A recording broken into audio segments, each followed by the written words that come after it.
ভাই একটা ভালো ফোন দেখেন তো ভাই। কোন নেবেন? ভাই স্যামসাংটা দিয়ে দিতে ভাই। ওর দাম কি তো অনেক? অনেক বলতে কত আর আমগরে কি ঠকে নি মনে হয় নাকি ভাই আপনি? দেখেন, এক এক জিবি আপনি কি চালাবেন? এটা দিয়ে ভাই আমার গার্লফ্রেন্ড হলে খালি এই মুহূর্তে কথা বলতে ক্যামেরা দেখেন, ইমো দেখেন, ফেসবুক দেখেন, সবকিছু। না ভাই ক্যামেরা লাগবে না ভাই, গার্লফ্রেন্ডের করে ছবি খালি ফেসবুকে পোস্ট করবো ভাই। এই দেখেন, ক্যামেরাটা কি আর বুঝছেন? এখন ভাই এটা কত? এটা 7000 এর। কি কোন ভাই 7,000 টাকা?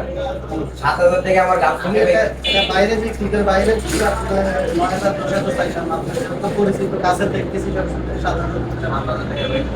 4-500 টাকার ফোন টাকা। ধরো ভাই 500 টাকা এই ফোন আপনি ফোন দেখেন না গ্লাস ফোন 500 টাকা আচ্ছা ভাই তাহলে এই বাটন ফোনটা দিয়ে দিতে ভাই। ওইটাই আপনার জন্য ঠিক আছে